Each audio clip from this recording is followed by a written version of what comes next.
verte. Tous les Brugeois sont dans le rectangle quasi. Et tous les Gantois aux abords du grand rectangle. La tête au deuxième et la latte. La latte qui repousse cette tête d'Alphaba. Encore une fois, ce sont les défenseurs centraux qui étaient venus porter le danger là sur cette phase arrêtée. On repart du côté gantois. Et on relance correctement dans les pieds d'Elganassi. Encore une fois, c'est très bien joué de la part d'Elganassi. Jorgensen, il a du champ pour frapper. La balle repoussée par Verbis dans les pieds de Koulibaly. Et le poteau qui vient à la rescousse des Brugeois. Ce n'est pas terminé. Ljubijankic au deuxième poteau. Verbis de nouveau. Et un nouveau poteau de Koulibaly. Cette action va-t-elle se terminer? Eh bien oui, avec une frappe à côté de Yacine Elganassi. Eh bien une action complètement folle dans ce match. Après 18 minutes de jeu, 2 poteaux dans la même action. Et les Brugeois peuvent remercier la chance sur cette phase. On revoit la frappe de Jorgensen dans un premier temps. Poteau d'Eliman Koulibaly. Et puis ça va encore être un peu du flipper ici avec une balle repoussée par Verbis. Koulibaly qui manque vraiment de chance sur cette action mais qui aurait dû conclure d'aussi près. Alors le premier but tombera-t-il sur phase arrêtée? Premier corner pour le Cercle de Bruges. Déviation deuxième poteau et Dominic Fowley qui se loupe et qui est surtout allé percuter le poteau sur cette action.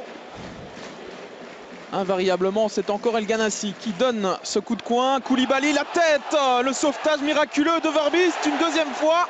Et on dégage du côté de Neto. Et bien là, les Brugeois peuvent remercier leur gardien qui a encore fait des miracles sur cette action. On revoit la tête d'abord de Koulibaly. Et puis, c'est un peu chanceusement que Bram Verbis sort ce deuxième ballon. C'est toujours 0-0. Et ce n'est pas les occasions qui manquent du côté gantois. Mais on ne parvient pas à concrétiser pour l'instant.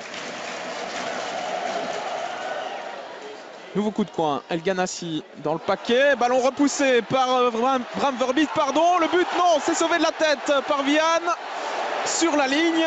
Eh bien décidément, ce ballon ne rentrera pas sans doute pour les Gantois, en tout cas pas dans cette première période, si ça continue comme cela. On va revoir une nouvelle fois cette action avec la frappe manquée par Arzo.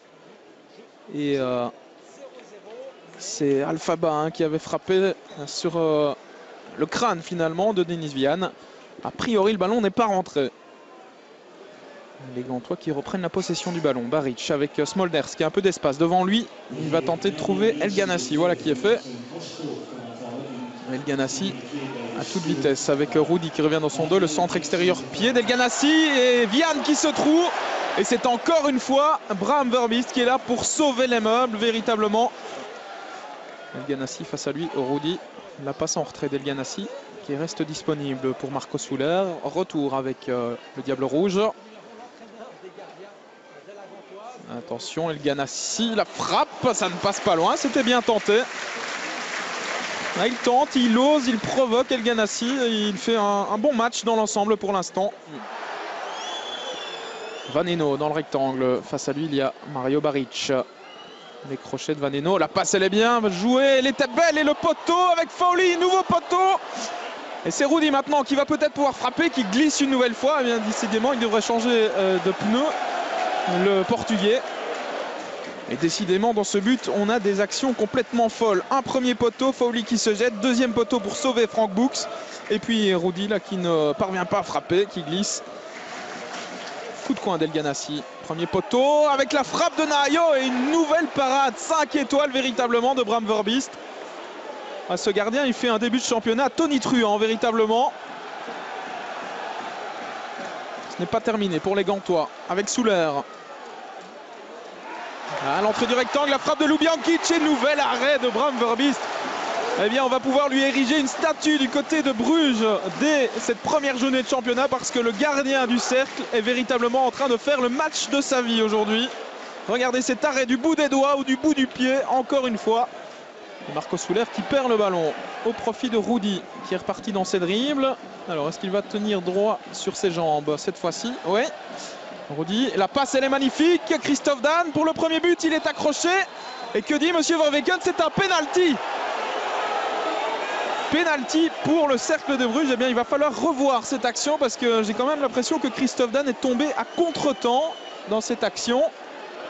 Carte jaune par la même occasion pour Nahayo qui va être exclu. Voilà la première carte rouge des Gantois cette saison. Elle est pour Nahayo qui avait reçu une carte jaune après 17 minutes de jeu. Et pas de doute dans le regard de Monsieur Verweken. On va revoir ça avec Christophe Dan qui glisse véritablement tout seul. Ouais, il se trébuche dans son propre pied.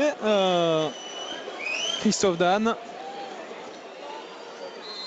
Alors, Oleg Yachuk à 10 minutes de la fin de cette rencontre pour le 1-0 via le montant.